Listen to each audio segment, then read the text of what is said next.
મહારાજની જય।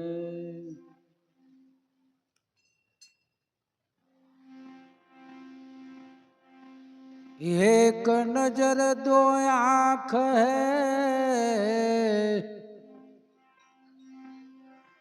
एक शब्द दो कान, गुरु गोविंद दोनों एक है, जाग सके तो जाग। आधी साखी सरकटे अने आखी कहाँ समाय, पण जो रती एक घट में उतरे तो अमर लोक ले जाय।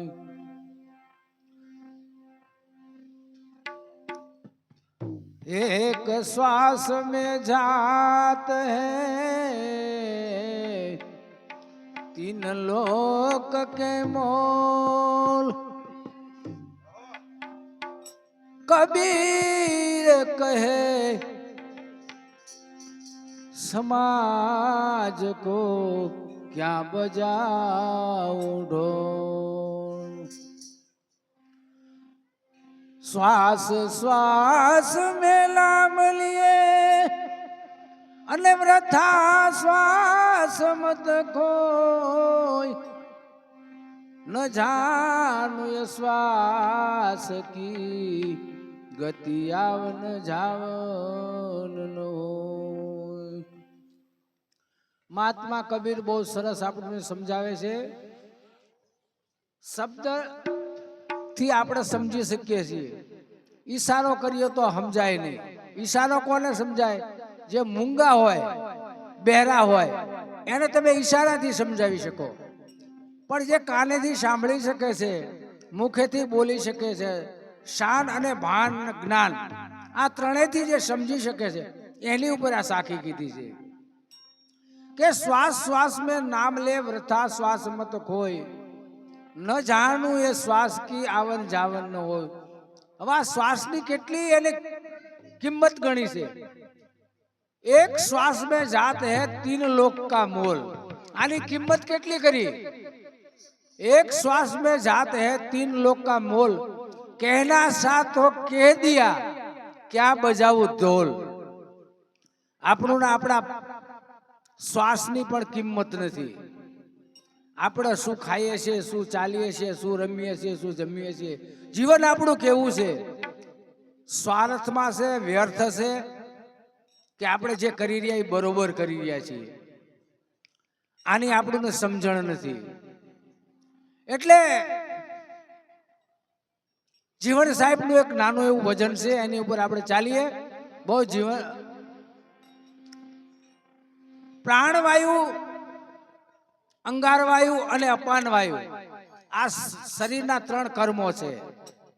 આ ત્રણ ક્રિયા કરવી નથી પડતી પણ થયા કરે છે। પ્રાણવાયુ આપણે લેવો નથી પડતો, એના જાતે આવે છે ને જાય છે। આ ક્રિયા અલૌકિક છે। પછી અંગારવાયુ,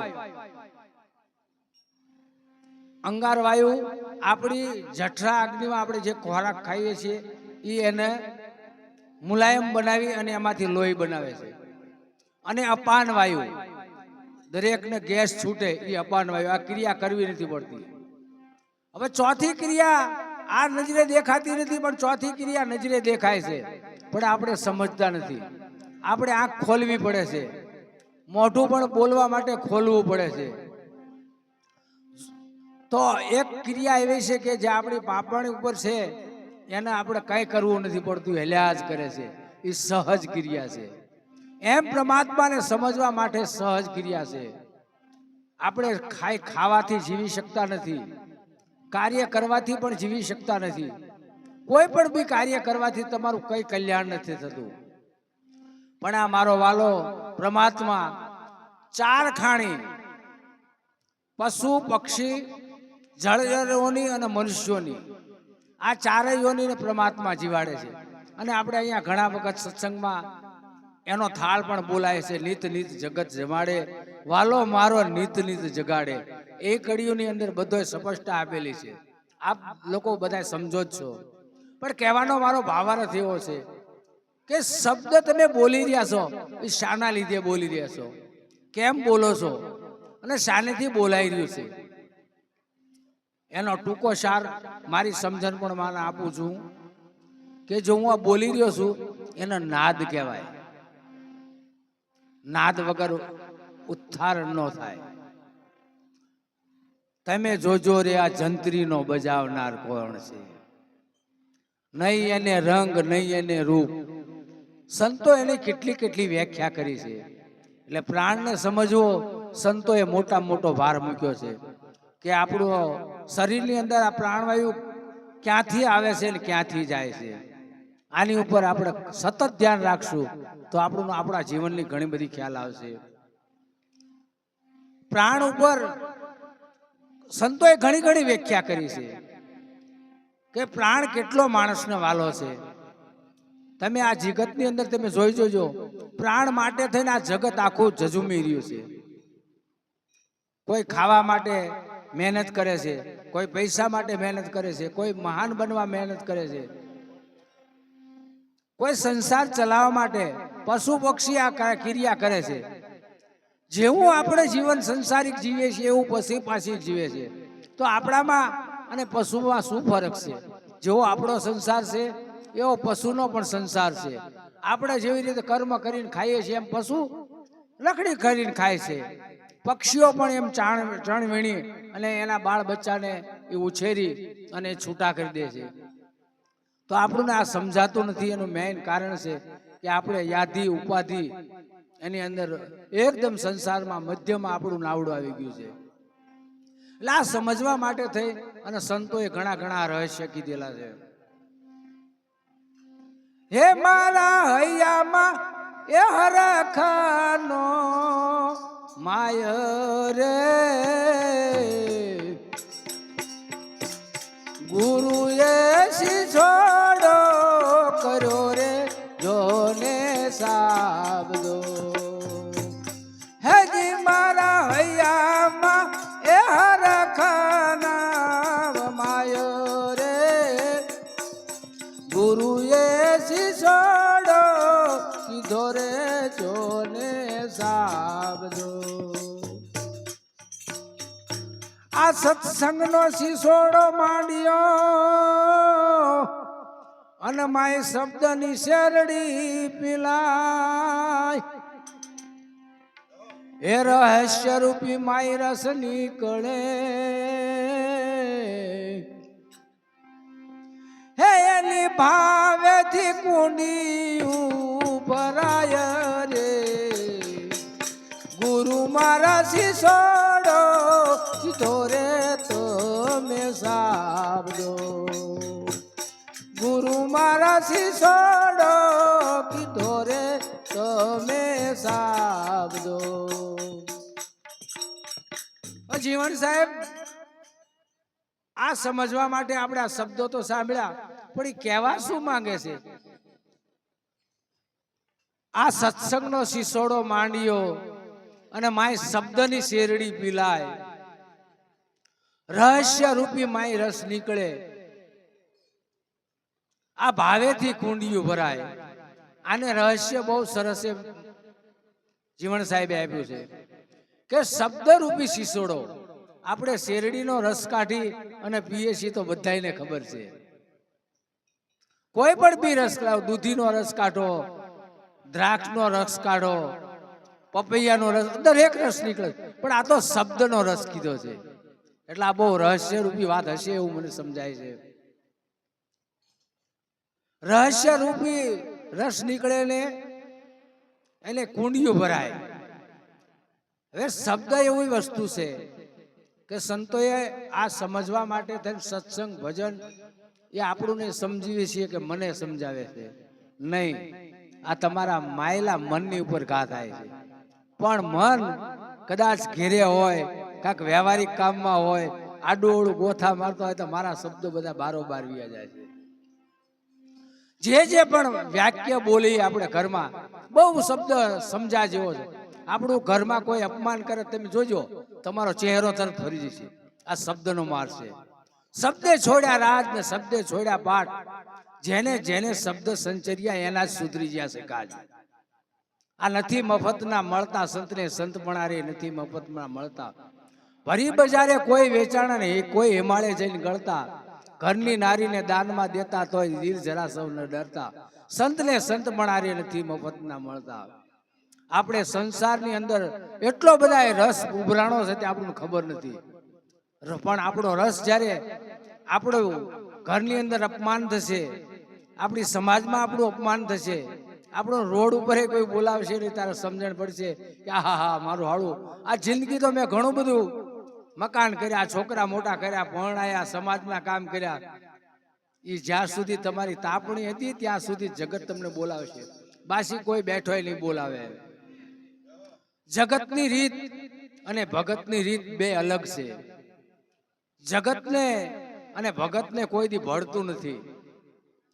એનો એક સામાન્ય દાખલો આપી દઉં કે જો કોઈ અહીંથી પી નીકળ્યો એને એમ કીધું હોય કે પીળીઓ નીકળ્યો, અત્યારે કાંઈ નહીં કહે, પણ જ્યારે તમે ગાયા ચડશો તે તમારો વારો પાડી દે. જુગારી રમીને કદાચ નીકળ્યો હોય એને તમે કહો કે હારી રહ્યો કે જીતી રહ્યો તો એ તમને કહી દેશે ભગતની પૂંછડી. પણ ભગતને ભગતની પૂંછડી કહો, ભગત વાળી ના કહો તો એને કાંઈ નહીં લાગે. કારણ કે એને ખબર છે. કારણ કે અહીંયા સવારમાં ભગત કીધા કે આ શબ્દો અલોપ છે, જે જ્ઞાનના શબ્દો છે, જે આપણું જીવન બનાડે છે. એવા શબ્દો જો શરીરની અંદર ઉતારીએ અને આપણા જીવનમાં ઉતારીએ, સંસારમાં લાવીએ, જ્ઞાન લઈએ તો આપણું જીવન ધન્ય ધન્ય બની જાય. આના માટે થઈ અને કોઈ સારા એવા સદગુરુ મારે પાસે જઈએ તો આપણું આની વિખરી કરી દે. એ કાયા રૂપી કડા બનાવી અને ઠીક કરી માણીને ઠેરાય. એ કુળ કપટના બળતણ બાળતા. હે એવો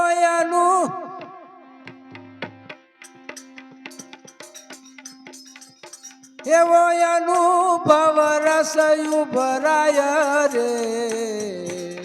ગુરુ મારા શિશોડો કીધો રે તો મેં સાબદો. ગુરુ મારા શિશોડો કીધો રે તો મેં સાબદો.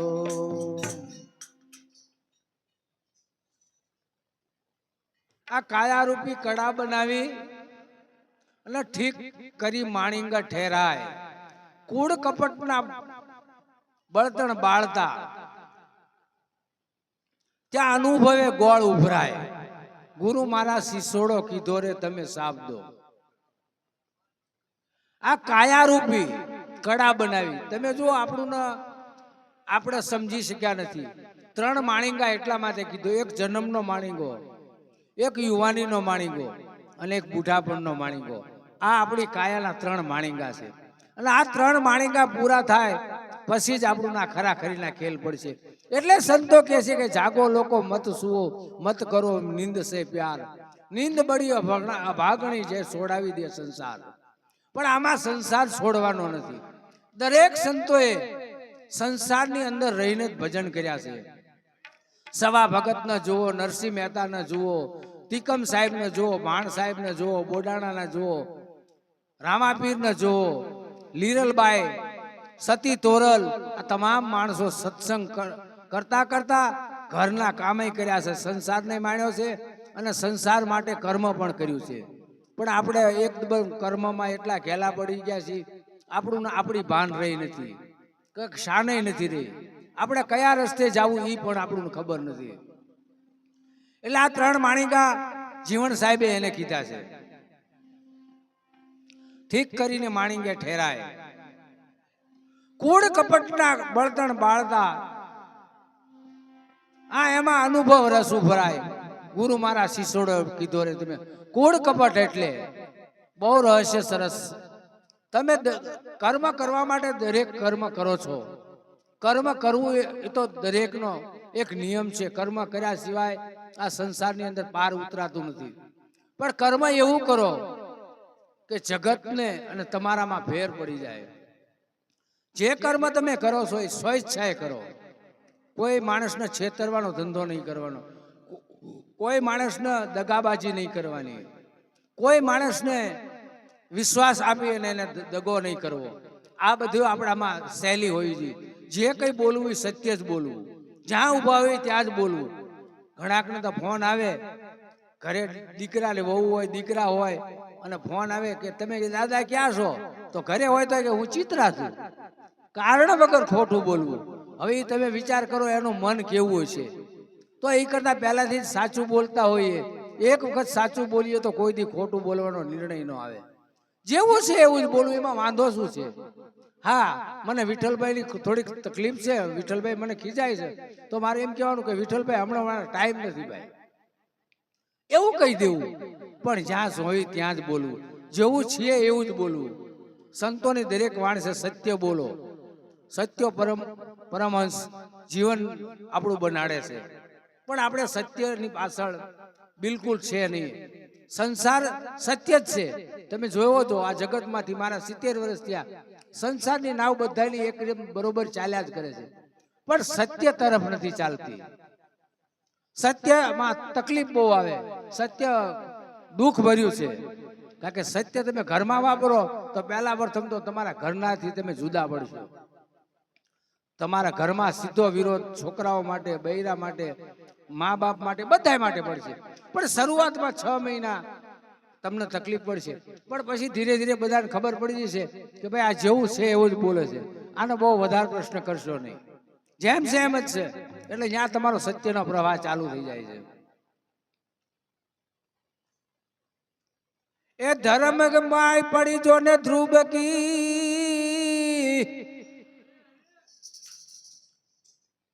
માય ગુણ રૂપી ગોળ પકવાય, કબીધી રૂપી મય કામશ કરે બળે, એ માય પ્રેમેથી પાવડી ફેરવાયો, ગુરુ મારા શિસોડો કીધો રે તમે સાબદો, માય શબ્દની શેરડી પિલાય રે, ગુરુ મારા શિસોડો કીધો રે તમે સાબદો, તમે સાબદો. ધર્મની માય પડી ધ્રુવ કી ગુણ રૂપી ગોળ પકવાય.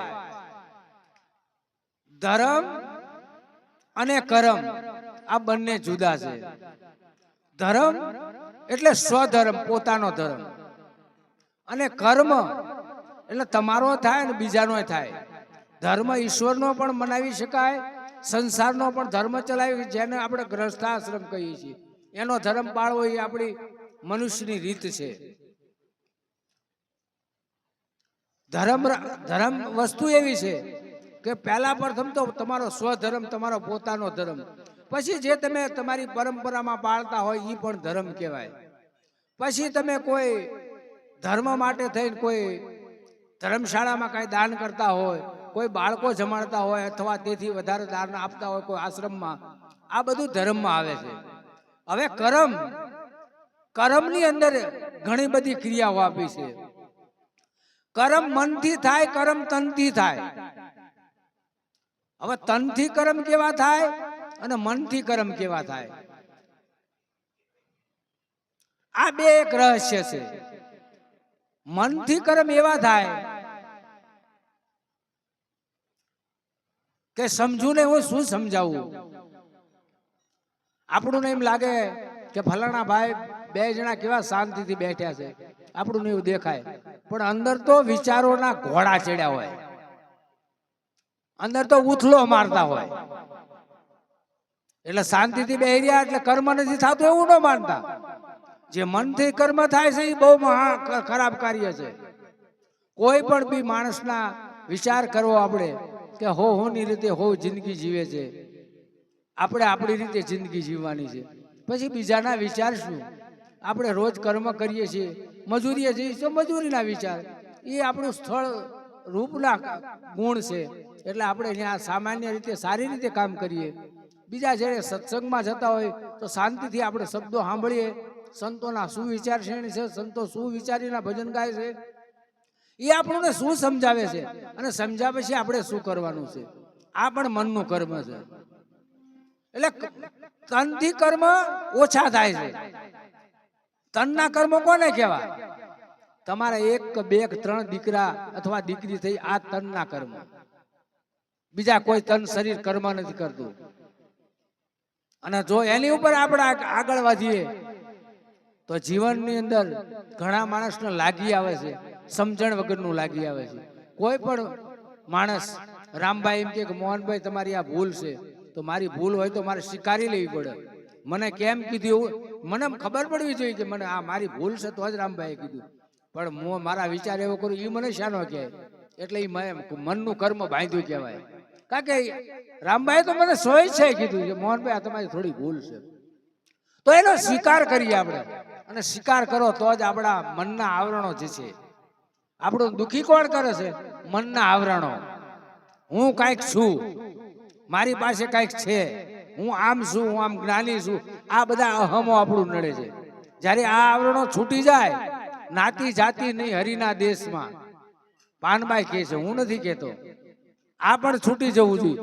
મોહનભાઈ એવું મારું નામ છે, આ પણ છૂટી જવું જોઈએ. જ્યારે મારો જન્મ થયો તારે કોઈ નામ નહોતું. આ નામ તો ઉર્ફે છે, ઓળખાણ માટેનું, ભણવા માટે થઈને, લગ્ન કરવા માટે થઈને, બેંકમાં ખાતું ખોલવા માટે થઈને, અને પોલીસ પકડવા આવે તોય નામ લખે. એની આગળ ચાલીએ આપણે. તો આ જે આપણા અંગોઠાની છાપ છે, એવી બીજા કોઈની છાપ નહીં હોય. તમે જોઈ લીજો વિશ્વાકામાં. તમારો જેવો પરસેવો છે બીજાનો પરસેવો નહીં હોય, તો તમારા વિચારો સેવા બીજાના વિચારો નહીં હોય. પણ જ્ઞાન અને સત્સંગ એની અંદર જ્યારે તમે રહસ્ય આવો તો ઘાટના ઘાટ બે કહેવાય છે. આ દેખાય બધા ઘાટ છે. વિઠ્ઠલભાઈ છે, આ ભાઈ છે, રામભાઈ છે, જીવરાજભાઈ છે, આ બધા આપણા ઘાટ છે. પણ અંદર જે આપણું સ્વરૂપ છે એ બધું ઘાટ છે. હવે આને સમજવું હોય તો શું કરવું પડે? ઉદાહરણ બે આપું. એક ગાગરમાં પાણી હોય ને એક ગોળામાં પાણી હોય. જો બેયના ઘાટ છે, હવે બેયને એક ટીપણામાં ઠલવી નાખો તો બે એક થઈ જશે, અઘાટ થઈ ગયું. એમ આપણા મનરૂપી એક થઈ શકીએ એમ છે. કોઈ પણ બી ધર્મની અંદર કાર્ય હોય, કોઈ લગ્ન પ્રસંગ હોય, ભજન હોય, સત્સંગ હોય, એની અંદર આપણે એક મના થઈને બેસીએ તો આ દશા આપણું ભજન ની આવે એમ છે, નકા આવે એમ નથી. આવું સંતો કહે છે. એ આપણે ઘાટ રહીશું ત્યાં સુધી આપણને જુદા પડશે. એટલે ઘાટ તોડવાનું સંતો કહે છે અને અઘાટમાં જવાનું કહે છે. હવે આટલી વાણી કરી અને મારા વાણીનો વિરામ આપું છું. આપણે એક મહાત્મા આપણા કલાકાર આવી ગયા છે, એમને થોડાક દિલ ભરી સાંભળીએ. બોલો સતગુરુ મહારાજની જય.